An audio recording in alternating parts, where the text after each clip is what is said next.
ಯಾರು ಇದನ್ನ ವೈಯಕ್ತಿಕವಾಗಿ ತಗೋಬಾರ್ದು. ವೈಯಕ್ತಿಕವಾಗಿ ತಗೊಂಡೋರು ಖಂಡಿತ ನನಗೆ ಕಮೆಂಟ್ ಹಾಕೇ ಹಾಕ್ತಾರೆ. ನಿಮಗೆ ಆಸ್ತಿಗಿಂತ ಅಪ್ಪನಿಗಿಂತ ಆಸ್ತಿನೇ ಜಾಸ್ತಿ ಆಯ್ತಾ ಅಂತ.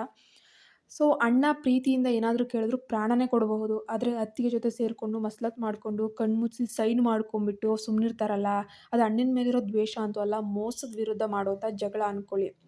ಸಲಹೆ ಕೊಡೋದು ತುಂಬ ಈಸಿ. ಆದರೆ ಸ್ವಂತ ಮನೇಲಿ ಅತಿಥಿ ಆಗಿ ಅನ್ಸ್ಕೊಂಡು ನೋವು ಅನುಭವಿಸಿದವ್ರಿಗೆ ಮಾತ್ರ ಗೊತ್ತು ಈ ಕಥೆ ಏನು ಅಂತ.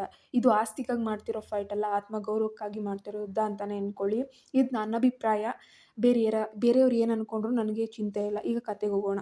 ದಯವಿಟ್ಟು ಯಾರು ವೈಯಕ್ತಿಕವಾಗಿ ತಗೋಬೇಡಿ. ವರಾಂಡಾದಲ್ಲಿ ಕುಳಿತಿದ್ದ ಈಶ್ವರಪ್ಪನವರ ಕೈಗಳು ಅಲುಗಾಡ್ತಾ ಇದ್ವು. ಆದರೆ ಅವರ ಕಣ್ಣುಗಳು ನೆಲಕ್ಕೆ ಅಂಟಿದ್ವು. ಎದುರು ನಿಂತಿದ್ದ ಕಾರ್ತಿಕ್ ಪೆನ್ನಿನ ಕ್ಯಾಪನ್ನು ತೆಗೆದು ಧನ್ಯಾಳ ಕೈಗಿಟ್ಟಾಗ ಅಲ್ಲಿನ ಗಾಳಿಯು ಹೆಪ್ಪುಗಟ್ತಾ ಇತ್ತು. ಸೈನ್ ಹಾಕ್ ಧನ್ಯಾ, ಅಪ್ಪನಿಗಿಂತ ದೊಡ್ಡ ಈ ಆಸ್ತಿ. ಕಾರ್ತಿಕ್ ಧ್ವನಿ ಮೃದುವಾಗ್ನೇ ಇತ್ತು. ಆದರೆ ಕಣ್ಣುಗಳಲ್ಲಿ ಹೊಂಚ್ ಹಾಕಿ ಕುಳಿತಿರೋ ನರಿ ಚಾಕ್ಯಾಚಕ್ಯತೆ ಇತ್ತು. ಅಪ್ಪ. ಧನ್ಯಾ ಅಪ್ಪನ ಮುಖ ನೋಡಿದ್ಲು. ಅವರು ಮೌನವಾಗೇ ಇದ್ರು. ಆ ಮೌನವೇ ಒಂದು ದೊಡ್ಡ ಸುಳಿ ಎಂದು ತಿಳಿಯದೆ ಅವಳು ಆ ಬಿಳಿ ಕಾಗದದ ಮೇಲೆ ತನ್ನ ಹೆಸರನ್ನ ಗೀಚೇ ಬಿಟ್ಲು. ಮಸಿ ಆ ಕಾಗದದ ಮೇಲೆ ಹರಡಿದ ಕ್ಷಣದಲ್ಲೇ ಈಶ್ವರಪ್ಪನವರ ಎದೆಯಿಂದ ಒಂದು ಸುದೀರ್ಘವಾದ ನಿಟ್ಟುಸಿರು ಹೊರಬಂತು. ಅದರಲ್ಲಿ ನೆಮ್ಮದಿಯೋ ಅಥವಾ ಮಗಳನ್ನು ಬಲಿಕೊಟ್ಟ ಅಪರಾಧ ಭಾವನೋ ಗೊತ್ತಿಲ್ಲ. ಒಂದೇ ಗಂಟೆ ಕಳೆಯಲಿಲ್ಲ. ಧನ್ಯಾ ಅಡಿಗೆ ಮನೆಗೆ ಕಾಲಿಟ್ಟಾಗ ಅಲ್ಲಿನ ವಾತಾವರಣವೇ ಸಂಪೂರ್ಣವಾಗಿ ಬದಲಾಗಿ ಹೋಗಿತ್ತು. ನೋಡ್ದಲ್ಯಾ ಧನ್ಯಾ, ಇಲ್ಲಿಂದ ಕೈ ತೆಗಿ. ಇನ್ನು ಮುಂದೆ ಈ ಮನೆಯಲ್ಲಿ ಏನು ಮುಟ್ಬೇಕಾದ್ರೂ ನನ್ನ ಪರ್ಮಿಷನ್ ಇರಲೇಬೇಕು. ಸೀಮಾ ಪಾತ್ರೆಯನ್ನ ಅಟ್ಟದ ಮೇಲಿಡುತ್ತಾ ಹರಿತವಾಗಿ ನುಡಿದ್ಲು. ಹತ್ತಿಗೆ ಈ ರೂಪ ಧನ್ಯಾಗೆ ಬಹುಶಃ ತುಂಬ ಹೊಸ್ದಾಗೇ ಇತ್ತು. ಪರ್ಮಿಷನ್ ಯಾಕತ್ಗೆ? ಇದು ನನ್ನ ಮನೆ. ಧನ್ಯಾ ಮಾತು ಮುಗಿಸುವ ಮೊದಲೇ ಹಾಲ್ನಿಂದ ಕಾರ್ತಿಕ್ ನಗು ಕೇಳಿಸ್ತು. ಇತ್ತು ಧನ್ಯಾ, ಇತ್ತು. ಇವತ್ತು ಮಧ್ಯಾಹ್ನ 3 ಗಂಟೆವರೆಗೂ. ಇಂದು ಇದು ನಿನ್ನ ಮನೆಯಾಗಿತ್ತು. ಈಗ ಇದು ಕೇವಲ ನಿನ್ನ ಸಾಮ್ರಾಜ್ಯ. ನೀನಿಲ್ಲಿ ಕೇವಲ ಅತಿಥಿ. ಮದುವೆಯಾಗುವವರೆಗೂ ಅಪ್ಪನ ಮೇಲಿನ ಪ್ರೀತಿಗೆ ಅಪ್ಪಣೆ ಕೊಟ್ಟಿದ್ದೇನೆ ಅಷ್ಟೆ. ಧನ್ಯಾಳ ಪಾದಗಳ ಕೆಳಗಿನ ನೆಲ ಕುಸ್ದಂಗಾಯ್ತು. ಇನ್ನೂ ಮದುವೆನೇ ಆಗದಿರೋ ಹುಡುಗಿ. ಅವಳು ಓಡ್ ಹೋಗಿ ಅಪ್ಪನ ಎದುರು ನಿಂತು. ಅಪ್ಪ ಆಗಲೂ ಹಾಗೇ ಕುಳಿತಿದ್ರು, ಯಾವುದೇ ಚಲನೆ ಇಲ್ಲದೆ ಪ್ರತಿಮೆಯಂತೆ. ಅಪ್ಪ, ಅಣ್ಣ ಹೇಳ್ತಿರೋದು ನಿಜಾನಾ? ಆ ಸೈನ್ ಹಾಕ್ಕೊಂಡಿದ್ದು ಇದಕ್ಕಾ? ಧನ್ಯಾಳ ದನಿ ನಡುಗ್ತಾ ಇತ್ತು. ಈಶ್ವರಪ್ಪನವರು ತಲೆ ಎತ್ತಲಿಲ್ಲ. ಧನ್ಯಾ, ಮಗ ಅಂದಮೇಲೆ ಅವನಿಗೆ ಆಸ್ತಿ ಕೊಡ್ಬೇಕಪ್ಪ. ನೀನು ಮದುವೆಯಾಗಿ ಹೋಗೊಳ್ತಾನೆ, ಯಾಕೆ ಅದಂತ ಮಾಡ್ತಿದೀಯಾ? ಧನ್ಯಾಗೆ ತನ್ನ ಕಿವಿಗಳನ್ನೇ ನಂಬಕ್ಕಾಗ್ಲಿಲ್ಲ. ಜನ್ಮ ನೀಡಿದ ತಂದೆ ತನ್ನನ್ನ ಮನೆಯಿಂದ ಹೊರ ಹಾಕೋಕೆ ಕಾಗದಕ್ಕೆ ಸಾಕ್ಷಿ ಹಾಕಿದಾರಾ? ಅಂದ್ರೆ ನೀವಿಬ್ರು ಸೇರಿ ನನಗೆ ಈ ಸ್ಲೋ ಪಾಯ್ಸನ್ ಕೊಟ್ಟಿದ್ದಾ? ಮಗಳನ್ನೇ ಅತಿಥಿ ಮಾಡೋಕೆ ನಿಮಗೆ ಮನ್ಸು ಹೆಂಗ್ ಬಂತಪ್ಪ? ಧನ್ಯಾಳ ಪ್ರಶ್ನೆಗೆ ಅಪ್ಪನ ಮೌನವೇ ಉತ್ತರವಾಗಿತ್ತು. ಕಾರ್ತಿಕ್ಗೆ ಬಹಳ ಕೋಪ ಬಂತು ಅವಳ ಮಾತು ಕೇಳಿ. ಅವಳ ಬ್ಯಾಗನ್ನ ಬೆಡ್ರೂಮ್ನಿಂದ ಎಳೆದು ತಂದು ವರಾಂಡಾದಲ್ಲಿ ಎಸ್ತ. ಜಾಸ್ತಿ ಡ್ರಾಮಾ ಮಾಡಬೇಡಮ್ಮ. ಅಪ್ಪನಿಗೆ ವಿಶ್ರಾಂತಿ ಬೇಕು. ಸುಮ್ಮನೆ ಯಾವುದೋ ಒಂದು ಮೂಲೆಯಲ್ಲಿ ಇರೋದಾದ್ರೆ ಇರು, ಇಲ್ಲಾಂದ್ರೆ ಈ ಬಾಗಿಲು ತೆರೆದಿದೆ ನೋಡು. ಧನ್ಯಾ ನೆಲದ ಮೇಲೆ ಬಿದ್ದಿದ್ದ ತನ್ನ ಬ್ಯಾಗನ್ನು ನೋಡಿದ್ಲು. ಅಲ್ಲಿ ಅಪ್ಪನ ಫೋಟೋ ಇತ್ತು. ಅಣ್ಣ ಕುಟ್ಟಿ ಸಣ್ಣ ಉಡುಗೊರೆಗಳಿದ್ವು. ಆ ಕ್ಷಣದಲ್ಲಿ ಅವಳ ಒಳಗಿದ್ದ ಮೃದುತ್ವ ಸತ್ತು ಹೋಯಿತು. ಅಳು ಬರಬೇಕಿದ್ದ ಕಣ್ಣುಗಳಲ್ಲಿ ಹಾಗೆಯೇ ಕೆಂಡ ಮೂಡಿತ್ತು. ಅವಳು ಅಪ್ಪನ ಕಡೆಗೂ ತಿರುಗಲಿಲ್ಲ. ಅಪ್ಪ ಈಗ ಕೇವಲ ಈಶ್ವರಪ್ಪ ಎಂಬ ಒಬ್ಬ ವ್ಯಕ್ತಿ ಮಾತ್ರ, ಅವಳ ಅಪ್ಪನಲ್ಲ. ಬ್ಯಾಗ್ ಎತ್ಕೊಂಡ ಕಾರ್ತಿಕ್ ಎದುರು ಬಂದು ನಿಂತಳು. ಕಾರ್ತಿಕ್, ಈ ಕಾಗದದ ಮೇಲೆ ನನ್ನ ಸೈನ್ ಇರ್ಬೋದು, ಆದರೆ ಆ ಸೈನ್ ಹಾಕಿದ್ದು ನಿನ್ನ ಮೇಲಿರೋ ಪ್ರೀತಿಗಲ್ಲ, ಅಪ್ಪನ ಮೇಲೆ ನಂಬಿಕೆಗೆ. ಆ ನಂಬಿಕೆನ ನೀವಿಬ್ರು ಸೇರಿ ಹೆಣ ಮಾಡಿಬಿಟ್ರಿ. ಹೆಣಕ್ಕೆ ಪ್ರಾಣ ಬರಲ್ಲ ಧನ್ಯಾ, ಆಸ್ತಿ ವಾಪಸ್ ಬರಲ್ಲ. ಕಾರ್ತಿಕ್ ಅಟ್ಟಹಾಸದಿಂದ ನಕ್ಕ. ಧನ್ಯಾ ಬಾಗಿಲಿನ ಕಡೆ ಹೆಜ್ಜೆ ಹಾಕಿದ್ಲು. ಗೇಟ್ ಬಳಿ ನಿಂತು ಹಿಂತಿರುಗಿ ನೋಡಿದ್ಲು. ಆಸ್ತಿ ವಾಪಸ್ ಬರಲ್ಲ ಕಾರ್ತಿಕ್, ಆದರೆ ದಕ್ಕಿಸ್ಕೊಳ್ಳೋಕೆ ಬಿಡಲ್ಲ. ಅಪ್ಪ ಜೀವಂತ ಇದ್ರೆ ಅಂತ ನೀನು ಈ ಆಟ ಆಡ್ತಿದೀಯಾ? ಆದರೆ ಅದೇ ಅಪ್ಪನನ್ನ ಸಾಕ್ಷಿಯಾಗಿಟ್ಕೊಂಡು ನಿನ್ನ ಈ ಸಾಮ್ರಾಜ್ಯವನ್ನ ಕೋರ್ಟ್ ಕಟಕಟೆಯಲ್ಲಿ ಹರಾಜಾಗ್ತೀನಿ ನೋಡ್ತೀಯಾ? ಅಲ್ಲಿಯವರೆಗೆ ಈ ಮನೆ ನಿನಗೆ ಮನೆಯಾಗಿರಲ್ಲ, ಕೇವಲ ಒಂದು ಕಟ್ಟಡ ಅಷ್ಟೆ. ಧನ್ಯಾ ಗೇಟ್ ದಾಟಿ ಹೊರ ಹೋದಾಗ ಅಂಧಕಾರ ಆವರಿಸ್ತು. ಆದರೆ ಅವಳ ಮನಸ್ಸಿನಲ್ಲಿ ಕತ್ತಲೇ ಇರಲಿಲ್ಲ. ಮೋಸದಿಂದ ಹೋದ ಆಸ್ತಿನ ಪಡಿಬೇಕು. ಅವಳೀಗ ಮಗಳಾಗಿ ಉಳಿದಿರಲಿಲ್ಲ, ಒಬ್ಬ ಹೋರಾಟಗಾರ್ತಿಯಾಗಿ ಬೆಳೆದು ನಿಂತಿದ್ಲು. ಕಾರ್ತಿಕು ಅಟ್ಟಹಾಸದಿಂದ. ಆದರೆ ಧನ್ಯಾಳ ಮೌನದ ಯುದ್ಧ ಆಗ್ಲೇ ಶುರುವಾಗೋಯ್ತು. ಅವತ್ತು ಬಿಳಿ ಕಾಗದ ಮೇಲೆ ಸಹಿ ಹಾಕಿದ ಮೇಲೆ ಗಾಳಿನೇ ಬದಲಾಗೋಯ್ತು. ಅಪ್ಪನ ಕಣ್ಣೆದ್ರೆ ಅಣ್ಣ, ಕಾರ್ತಿಕ್, ಅತ್ತಿಗೆ, ಸೀಮಾ ನನ್ನ ಮನೆಯ ಅನಾಥೆಯನ್ನಾಗಿ ಮಾಡ್ಬಿಟ್ರಲ್ಲ. ಆ ಕಾಗದ ಮೇಲೆ ಬಿದ್ದ ಮಸಿ ಇಡೀ ಮನೆಯನ್ನ 2 ಭಾಗ ಮಾಡ್ತು. ನಾನು ಅಲುಗಾಡದೆ ನಿಂತಿದ್ದೆ. ಕಿವಿಯಲ್ಲಿ ಅಣ್ಣನ ಕೊನೆಯ ಮಾತುಗಳು ಇನ್ನೂ ಪ್ರತಿಧ್ವನಿಸ್ತಿತ್ತು. ನಿನ್ನ ಭವಿಷ್ಯಕ್ಕೆ ಇದರಿಂದ ಏನ್ ಧನ್ಯಾ? ಆ ಅಣ್ಣ ನನ್ನ ಪ್ರತಿಯೊಂದು ಹುಟ್ಟುಹಬ್ಬಕ್ಕೂ ನಾನು ಕೇಳಿದಕ್ಕಿಂತ ಜಾಸ್ತಿನೇ ಅಂದರೆ ಹೆಚ್ಚೆ ಕೊಡಿಸ್ತಾ ಇದ್ದ ಅಣ್ಣ ಅವನು. ಇಂದು ನನ್ನ ಅಸ್ತಿತ್ವವನ್ನೇ ಕಿತ್ಕೊಂಡ್ಬಿಟ್ನಾ, ಮೋಸ ಮಾಡ್ಬಿಟ್ನಾ, ನಿನಗೇನು ಅಂತ ಕೇಳ್ತಾ ಇದ್ದಾನಲ್ಲ.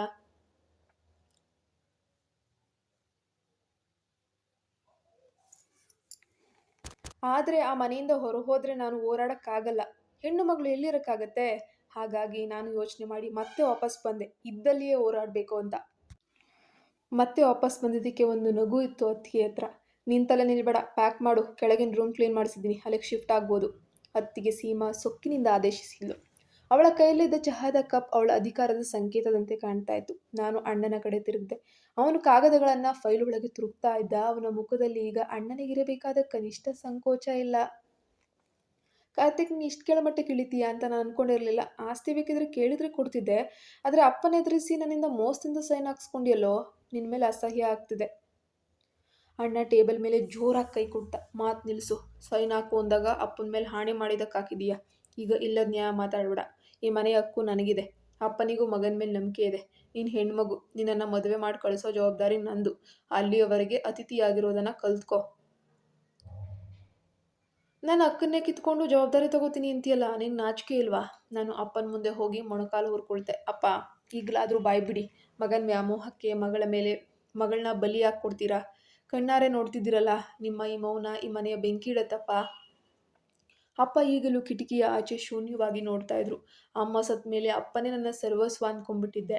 ಆದರೆ ಅಪ್ಪ ಅಂದು ಕೇವಲ ಅಪ್ಪನಾಗಿರಲಿಲ್ಲ, ಅಣ್ಣನ ಅಹಂಕಾರಕ್ಕೆ ನೀರು ಹಾಕುವ ಗೊಬ್ಬರ ಆಗಿದ್ದ.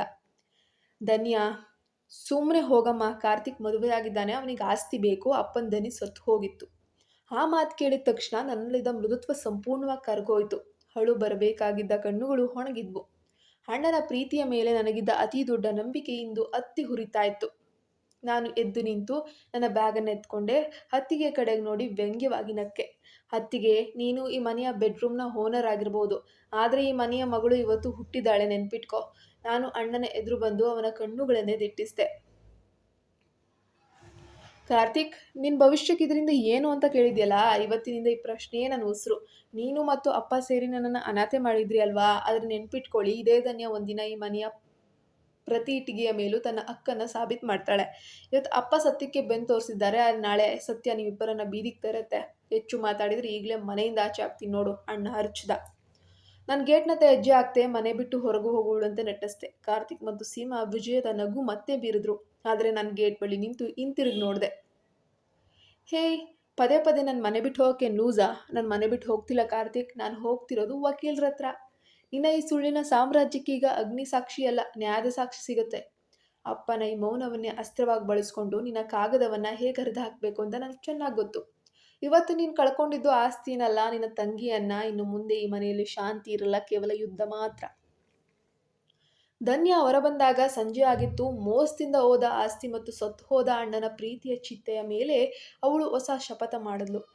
ಸಹಿ ಹಾಕಿದ ಕೈಗಳು ಇನ್ನು ಮುಂದೆ ಕಣ್ಣೀರೊರೆಸೋದಿಲ್ಲ, ಹಕ್ಕನ್ನು ಕಿತ್ಕೊಳ್ಳುತ್ತೆ.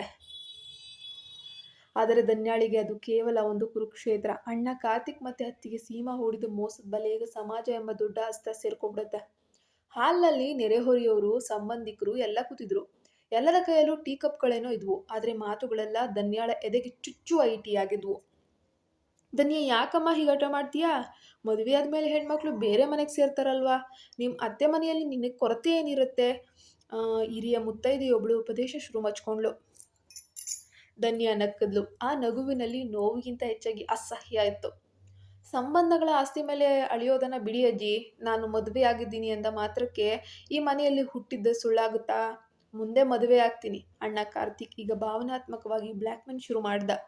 ಅವನ ಕಣ್ಣುಗಳಲ್ಲಿ ಕೃತಕ ಕಣ್ಣೀರಿತ್ತು. ಧನ್ಯ, ಅಪ್ಪನಿಗೆ ಈ ವಯಸ್ಸಿನಲ್ಲಿ ನೆಮ್ಮದಿ ಬೇಡವಾ? ನೀನು ಕೋರ್ಟ್ ಮೆಟ್ಲು ಹತ್ತಿದ್ರೆ ಅಪ್ಪ ಮಾನ ಮರ್ಯಾದೆ ಏನಾಗತ್ತೆ?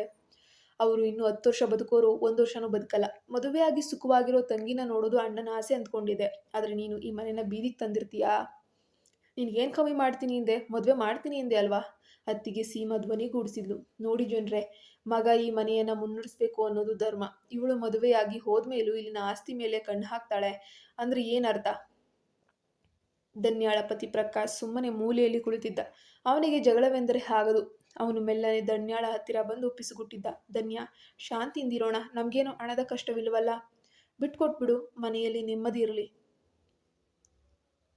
ಪ್ರಕಾಶ್ನ ಈ ಮಾತು ಧನ್ಯಾಳ ಎದೆಯಲ್ಲಿ ಜ್ವಾಲಾಮುಖಿ ಸ್ಫೋಟಿಸುವಂತೆ ಮಾಡಿತು. ತನ್ನ ಹೋರಾಟದಲ್ಲಿ ಬೆನ್ನೆಲುಬಾಗಬೇಕಾದ ಪತಿಯೇ ಶಾಂತಿಯ ಮಂತ್ರವನ್ನು ಜಪಿಸ್ತಿದ್ದಾನಲ್ಲ.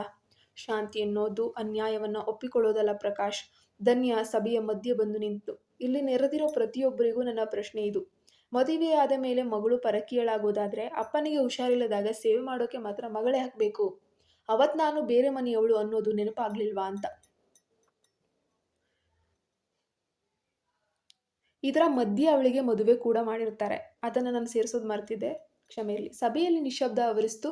ಈಶ್ವರಪ್ಪನವರು ತಲೆ ತಗ್ಗಿಸಿ ಕುಳಿತಿದ್ರು. ಅವರ ಮೌನ ಈಗಲೂ ಕಾರ್ತಿಕ್ನ ಪರವಾಗಿಯೇ ಇತ್ತು. ಧನ್ಯ, ಮಿತಿಮೀರಿ ಮಾತಾಡ್ತಿದ್ದೀಯಾ? ಈ ಕಾಗದದ ಮೇಲೆ ನಿನ್ನ ಸೈನ್ ಇದೆ, ನೆನಪಿರ್ಲಿ. ಧನ್ಯ ಅವನ ಹತ್ತಿರ ಹೋಗಿ ಅವನ ಕಣ್ಣುಗಳನ್ನೇ ದಿಟ್ಟಿಸಿ, ಆ ಸೈನ್ ಹಾಕ್ಸ್ಕೊಂಡಿದ್ದು ನೀನು ಪೌರುಷದಿಂದಲ್ಲ ಕಾರ್ತಿಕ್, ಬದಲಾಗಿ ಅಪ್ಪನ ಮೇಲಿದ್ದ ಪ್ರೀತಿಯಿಂದ. ಆಸ್ತಿ ಬಕ ಮಗಳು ಅಂತ ತೋರಿಸಬಹುದು, ಆದರೆ ನಾನು ಕೇಳ್ತಿರೋದು ನನ್ನ ಹಕ್ಕನ್ನ ಮಾತ್ರವಲ್ಲ, ನನ್ನ ಅಸ್ತಿತ್ವವನ್ನ. ಅವಳು ಅಪ್ಪನ ಮುಂದೆ ನಿಂತಳು. ಅಪ್ಪ, ಇವರೆಲ್ಲ ಹೇಳ್ತಿದ್ದಾರಲ್ಲ, ನಾನೀಗ ಬೇರೆ ಮನೆಯವಳ? ನಿಮಗೆ ಅನ್ಸುತ್ತಾ ನಾನು ನಿಮ್ಮ ಮಗಳಲ್ಲ ಅಂತ? ಮದುವೆಯಾದ ತಕ್ಷಣ ನಿಮ್ಮ ರಕ್ತ ಬದಲಾಗ್ಬಿಡುತ್ತಪ್ಪ. ಈಶ್ವರಪ್ಪನವರು ಮಾತಾಡಲಿಲ್ಲ. ಅವರ ಮೌನವೇ ಧನ್ಯಾಳಿಗೆ ಅತಿ ದೊಡ್ಡ ಅವಮಾನವಾಗಿತ್ತು. ಈಕೆಗೆ ಮದುವೆ ಮಾಡಿಬಿಟ್ರೆ ತನ್ನ ಆಸ್ತಿಗೆ ಬರೋಲ್ಲ ಅನ್ನೋದು ಅಣ್ಣನ ಪ್ಲಾನ್ ಆಗಿತ್ತು. ಆದರೆ ಮದುವೆಯಾದ್ರೂ ಅವಳ ಹಠ ಬಿಡಲೇ ಇಲ್ಲ ಇವಳು. ಧನ್ಯ ಗಟ್ಟಿಯಾಗಿ ಘೋಷಿಸಿದ್ಲು. ಸರಿ, ಮದುವೆಯಾದ ಹೆಣ್ಣಿಗೆ ಹಕ್ಕಿಲ್ಲ ಅನ್ನೋ ಸಮಾಜಕ್ಕೆ ನಾನೊಂದು ಪಾಠ ಕಲಿಸ್ತೀನಿ. ಕಾರ್ತಿಕ್, ನೀನು ಈ ಆಸ್ತಿಯನ್ನ ನಿನ್ನ ಅಪ್ಪನಿಂದ ಪಡ್ಕೊಂಡಿರಬಹುದು, ಆದರೆ ಅದನ್ನು ಉಳಿಸ್ಕೊಳ್ಳೋ ಶಕ್ತಿ ನಿನಗಿಲ್ಲ. ಮದುವೆಯಾದ ಮಗಳು ತನ್ನ ತಂದೆಯ ಮನೆಯನ್ನ ಸಮಾನ ಹಕ್ಕುದಾರಳು ಅಂತ ಇಡೀ ಊರು ನೋಡುವಂತೆ ನಾನು ಸಾಬೀತು ಮಾಡ್ತೀನಿ. ಪ್ರಕಾಶ್ ಮತ್ತೆ ಅವಳು ಕೈ ಹಿಡಿದು ಎಳೆಯಲು ಬಂದ. ಧನ್ಯ ಅವನ ಕೈಯನ್ನ ಕೊಡುವಿದ್ಲು.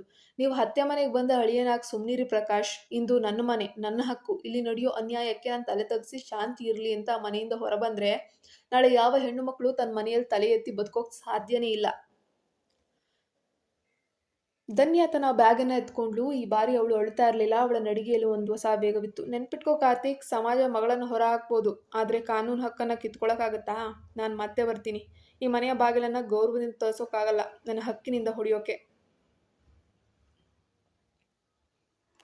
ಗೇಟ್ ದಬಾರನೆ ಮುಚ್ಚಿದ ಶಬ್ದ ಇಡೀ ಲೇಔಟ್ನಲ್ಲಿ ಪ್ರತಿಧ್ವನಿಸಿತು. ಧನ್ಯ ಬೀದಿಯಲ್ಲಿ ನಡೆದು ಹೋಗ್ತಿದ್ದಾಗ ಸಮಾಜದ ಕಣ್ಣುಗಳು ಇವಳನ್ನ ಹಿಣಕ್ ನೋಡ್ತಾ ಇದ್ವು. ಆದರೆ ಅವಳ ತಲೆ ಬಾಗಿರ್ಲಿಲ್ಲ. ಮದುವೆಯಾದ ಮೇಲೆ ಮಗಳು ಬಿಕಾರಿಯಾಗುವ ವಸ್ತುವಲ್ಲ, ಅವಳು ತನ್ನ ಮನೆಯ ಅವಿಭಾಜ್ಯ ಅಂಗ ಎಂಬ ಸತ್ಯವನ್ನ ಸಾರೋಕೆ ಅವಳು ಈಗ ರಣಚಂಡಿ ಆಗ್ಬಿಟ್ಟಿದ್ದಾಳೆ. ಬಾಹ್ಯವಾಗಿ ಅವಳು ಮನೆಯಿಂದ ಹೊರಬಂದಿರಬಹುದು, ಆದರೆ ಒಳಗಿನಿಂದ ಅವಳು ಆ ಮನೆಯ ಒಡತಿಯಾಗಿ ತನ್ನ ಯುದ್ಧವನ್ನ ಆರಂಭಿಸ್ತಾ ಇದ್ದಾಳೆ. ಹೊರಗೆ ಮಳೆ ಜುಯಿ ಎಂದು ಸುರಿತಾ ಇದೆ, ಆದರೆ ಈಶ್ವರ ನಿಲಯದ ಒಳಗೆ ಕುತಂತ್ರ ಬಿಸಿ ಬಿಸಿಯಾಗಿ ಹೇರ್ತಾ ಇದೆ. ಧನ್ಯ ಸೋಫಾದ ಮೇಲೆ ಕುಳಿತಿದ್ದಾಗ ಅತ್ತಿಗೆ ಸೀಮಾ ತಟ್ಟೆಯಲ್ಲಿ ಬಿಸಿ ಬಿಸಿ ಬಜ್ಜಿ ಚಹಾ ತಂದು ಮುಂದಿಟ್ಲು. ಇವತ್ ಮಾತ್ರ ಅವಳ ಮುಖದಲ್ಲಿ ಇಂದು ಅತೀವವಾದ ಮಮತೆ ಇತ್ತು. ತಗೋ ಧನ್ಯ, ನಿನ್ಗಿಷ್ಟ ಅಂತ ಮಾಡಿದ್ದೀನಿ ನೋಡು. ಈ ಮನೆ ಅಂದ್ರೆ ಬರೀ ಹಿಟ್ಟಿಗೆ ಮಣ್ಣಲ್ಲ, ಇದು ನಮ್ಮ ಪ್ರೀತಿಯ ಗೂಡು. ಇಲ್ಲಿ ಜಗಳ ಯಾಕೆ ಅಲ್ವಾ? ಸೀಮಾ ಮಧುರವಾಗಿ ಪ್ರೀತಿಯಿಂದ ಮಾತಾಡ್ತಾ ಇದ್ದಾಳೆ. ಅಣ್ಣ ಕಾರ್ತಿಕ್ ಹತ್ತಿರ ಬಂದು ಧನ್ಯಾಳ ಭುಜದ ಮೇಲೆ ಕೈ ಇಟ್ಟ. ಧನ್ಯ, ಸೀಮಾ ಹೇಳೋದು ಸರಿ, ನಾವೆಲ್ಲ ಒಂದೇ ಕುಟುಂಬ. ಅಪ್ಪನಿಗೆ ಇದೇ ಆಸೆ. ಆ ಚಿಕ್ಕ ಅಂಡರ್ಸ್ಟ್ಯಾಂಡಿಂಗ್ ಪೇಪರ್ ಮೇಲೆ ಒಂದು ಸೈನ್ ಹಾಕ್ಬಿಡು, ಅಲ್ಲಿಗೆ ಈ ಆಸ್ತಿ ಗೊಂದಲ ತೀರ್ತು. ನಿನಗೆ ಬೇಕಾದಾಗ ಈ ಮನೆಗೆ ಬರಬಹುದು, ಯಾರು ಬೇಡ ಅಂತಾರೆ.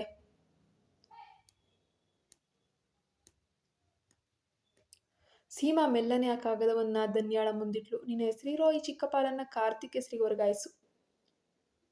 ನಿನಗೆ ಹಣ ಬೇಕಿದ್ರೆ ಕೇಳು ಧನ್ಯ, ನಾವೇನು ನಿನ್ನ ಶತ್ರುಗಳ? ಧನ್ಯ ಅಪ್ಪನ ಕಡೆ ನೋಡಿದ್ಲು. ಅವರು ಮೌನವಾಗಿದ್ರು. ಅವರ ಕಣ್ಣುಗಳಲ್ಲಿ ಒಂದು ರೀತಿಯ ಅಪರಾಧ ಭಾವವಿತ್ತು. ಆದರೆ ಸೀಮಾಳ ಮಾಂತ್ರಿಕ ಮಾತುಗಳ ಮುಂದೆ ಅವರು ಮೂಕ ಪ್ರೇಕ್ಷಕರಾಗಿದ್ದರು. ಅತ್ತಿಗೆ, ಅಣ್ಣ, ನಿಮ್ಮ ಭೇಟಿ ಕೋರ್ಟ್ ಆವರಣದಲ್ಲಿ ಆಯ್ತಾ? ಈ ಮುಸುಳೆ ಕಣ್ಣೀರಿಗೆ, ಈ ಮಾತಿಗೆಲ್ಲ ಮರಳಾಗೋಳು ನಾನಲ್ಲ. ಕೋರ್ಟ್ ಆವರಣದ ಆ ಬೇವಿನ ಮರದ ಕೆಳಗೆ ನಿಂತಿದ್ದ ಧನ್ಯಾಳ ಕೈಲಿದ್ದ ಸಮನ್ಸ್ ಪ್ರತಿ ಅವಳ ಪಾಲಿಗೆ ಆಯುಧವಾಗಿತ್ತು. ನ್ಯಾಯಾಲಯದ ಕಟಕಟೆಯಲ್ಲಿ ಅಣ್ಣ ಕಾರ್ತಿಕ್ ಮತ್ತು ಅತ್ತಿಗೆ ಸೀಮಾ ಸಜ್ಜನರಂತೆ ನಿಂತಿದ್ದಾರೆ. ಧನ್ಯ ತನ್ನ ಖುಷಿಯಿಂದಲೇ ಆ ಆಸ್ತಿಯನ್ನ ಅಣ್ಣನಿಗೆ ದಾನ ಮಾಡಿದ್ದಾಳೆ ಎಂದು ಕಾರ್ತಿಕ್ ಪರ ವಕೀಲರು ಕಾಗದವನ್ನ ಎತ್ತಿ ಎತ್ತಿ ತೋರಿಸ್ತಾ ಇದ್ದಾರೆ. ಧನ್ಯ ಸಾಕ್ಷಿ ಪೀಠದ ಬಂದು ನಿಂತಲು. ಸಾಕ್ಷಿ ಪೀಠದ ಬಳಿ. ಹೌದು ಯಜಮಾನ್ರೆ, ಸಹಿ ನಂದೆ. ಆದರೆ ಈ ಸಹಿ ಹಾಕುವಾಗ ಈ ಪೇಪರ್ ಮೇಲಿದ್ದದ್ದು ಕೇವಲ ಅಕ್ಷರಗಳಲ್ಲ, ಅಪ್ಪನ ಮೇಲಿದ್ದ ನನ್ನ ಕುರುಡ ನಂಬಿಕೆ. ಧನ್ಯ ತನ್ನ ವಕೀಲರ ಕಡೆಗೆ ಸನ್ನೆ ಮಾಡಿದ್ಲು. ವಕೀಲರು ಒಂದು ವಿಡಿಯೋವನ್ನ ಪ್ಲೇ ಮಾಡಿದ್ರು. ಅದು ಧನ್ಯ ತನ್ನ ಮನೆಯೊಳಗೆ ಅತ್ತಿಗೆ ಸೀಮಾ ಮತ್ತು ಅಣ್ಣನವರು ಕಾರ್ತಿಕ್ ನನಗೆ ಬೆದರಿಕೆ ಹಾಕ್ತಾ ಇದ್ದಾಗ ಒಂದು ರಹಸ್ಯವಾಗಿ ರೆಕಾರ್ಡ್ ಕೂಡ ಮಾಡ್ಕೊಂಡಿರುವಂತಹ ಒಂದು ದೃಶ್ಯ ಇತ್ತಲ್ಲಿ. ವಿಡಿಯೋದಲ್ಲಿ ಸೀಮಾ ಹರಚ್ತಾ ಇದ್ಲು, ಕಿರಚ್ತಾ ಇದ್ಲು, ಬೈತಾ ಇದ್ಲು. ಸೈನ್ ಹಾಕ್ತಿದ್ರೆ ಈ ಮುದಿ ಈಶ್ವರಪ್ಪನನ್ನ ಆಸ್ಪತ್ರೆಗೆ ಸೇರಿಸಲ್ಲ, ಅವ್ರಿಗೆ ನೋಡಲ್ಲ, ಅವ್ರಿಗೆ ಊಟ ಕೊಡಲ್ಲ, ಅದು ಇದು ಅಂತ ಹೇಳಿಬಿಟ್ಟು ಬ್ಲ್ಯಾಕ್ ಮೇಲ್ ಮಾಡಿ ಇಲ್ಲಿಯೇ ಸಾಯ್ಲಿ ಬಿಡು ಅಂತ ಹೇಳ್ತಾ ಇದ್ಲು. ನೋಡಿದ್ರೆ ಅಲ್ಲಿ ಇಡೀ ಕೋಟೆ ಒಂದು ಕ್ಷಣ ಸ್ತಬ್ಧವಾಗಿ ಹೋಯ್ತು. ಕೊನೆಗೂ ನ್ಯಾಯಾಧೀಶರು ಆದೇಶ ಹೊರಡಿಸೇ ಬಿಟ್ರು. ಧನ್ಯ ನೀಡಿದ ಪುರಾವೆಗಳ ಆಧಾರದ ಮೇಲೆ ಈ ಆಸ್ತಿ ಹಸ್ತಾಂತರ ಪತ್ರ ರದ್ದಾಗಿದೆ. ಮಾತ್ರವಲ್ಲದೆ ದೌರ್ಜನ್ಯ ಮತ್ತು ವಂಚನೆ ಆರೋಪದ ಮೇಲೆ ಕಾರ್ತಿಕ್ ಮತ್ತು ಸೀಮಾ ಅವರಿಗೆ ಕಠಿಣವಾದ ಶಿಕ್ಷೆಯನ್ನು ವಿಧಿಸಲಾಗುತ್ತೆ ಅಂತ ಹೇಳಿ ಕೋರ್ಟ್ ಹೊರಡಿಸೇ ಬಿಡ್ತು. ಪೊಲೀಸರು ಕಾರ್ತಿಕ್ ಮತ್ತು ಸೀಮಾಳ ಕೈಗೆ ಬೇಡಿ ತೊಡಿಸಿದಾಗ ಧನ್ಯಾ ಅವರ ಮುಂದೆ ಬಂದು ನಿಂತ್ಕೊಳ್ತಾಳೆ. ಕಾರ್ತಿಕ್ಕು, ನೀನು ಈ ಮನೆಯ ವಾರಸುದಾರ ಅಂತ ಅಹಂಕಾರ ಪಟ್ಟೆ ಅಲ್ವಾ? ನೀನೇ ಮನೆಯ ವಾರಸುದಾರನೇ. ಆದರೆ ವಾರಸುದಾರನಿಗಿರಬೇಕಾದಂತಹ ನಯ, ವಿನಯ, ತೂಕ ಯಾವುದು ನಿನಗಿಲ್ಲ. ಇವತ್ತು ಅದೇ ಮಗಳು ಅದೇ ಮನೆಯ ಹೊಡತಿಯಾಗಿ ನಿನ್ನ ಜೈಲಿಗೆ ಕಳಿಸ್ತಾ ಇದ್ದಾಳೆ. ಅಪ್ಪ ಈಶ್ವರಪ್ಪನವರು ನಡುಗುತ್ತಾ ಬಂದು ಧನ್ಯಾಳ ಕೈಯನ್ನು ಹಿಡಿದಿದ್ರು. ಅಯ್ಯೋ, ನನ್ನನ್ನು ಕ್ಷಮಿಸ್ಬಿಡು ಮಗಳೇ. ನನಗೆ ಮಗ ಮಗ ಮಗ ಅಂತ ಹೇಳಿ ಮಗನ ವ್ಯಾಮೋಹಕ್ಕೆ ಬಿದ್ದು ನಾನು ಮೌನವಾಗಿಬಿಟ್ಟೆ. ನನ್ನ ಮಗಳನ್ನು ನಾನು ನೋಡ್ದೇ ಹೋದೆ. ಧನ್ಯ ಅಪ್ಪನ ಕೈಗಳನ್ನು ಮೆಲ್ಲಗೆ ಬಿಡಿಸಿದ್ಲು. ಅಪ್ಪ, ನಿನ್ನ ಮೌನ ಕೇವಲ ನನ್ನನ್ನಲ್ಲ, ಇಡೀ ನ್ಯಾಯನೇ ಕೊಂದಾಯಿತು. ಇವತ್ತು ಜಯ ಸಿಕ್ಕಿದ್ದು ಧನ್ಯಾಳಿಗೆ ಮಾತ್ರ ಅಲ್ಲ, ಸಮಾಜದಲ್ಲಿ ಬಲಿಪಶು ಆಗ್ತಾ ಇರುವಂತಹ ಎಷ್ಟೋ ಸಾವಿರಾರು ಹೆಣ್ಮಕ್ಳಿಗೆ. ಧನ್ಯ ತಲೆ ಎತ್ತಿ ಕೋರ್ಟ್ನಿಂದ ಹೊರಬಂದ್ಲು. ಇದು ಅವಳ ಕೈಯಲ್ಲಿ ಆಸ್ತಿ ಇತ್ತು, ಅದಕ್ಕಿಂತ ಹೆಚ್ಚಾಗಿ ಅಳಿಸಲಾಗದಂತಹ ಆತ್ಮಗೌರವವಿತ್ತು. ಹೆಣ್ಣು ಅಬಲೆಯಲ್ಲ, ಸಬಲೆ. ಅವಳು ಕೇವಲ ಒಬ್ಬ ಮಗಳಾಗಿರಲಿಲ್ಲ, ಮೌನದ ಸರಪಳಿಯನ್ನು ಕಡಿದು ಬಂದಂತಹ ಕಾಳಿಯಾಗಿದ್ಲು. ಈ ಕತೆ ತುಂಬ ಜನರಿಗೆ ಪ್ರೇರಣೆ ಆಗ್ಬೋದು ಅಥವಾ ಒಂದು ಕೆಟ್ಟ ಅಭಿಪ್ರಾಯವನ್ನು ಕೂಡ ಮೂಡಿಸಬಹುದು.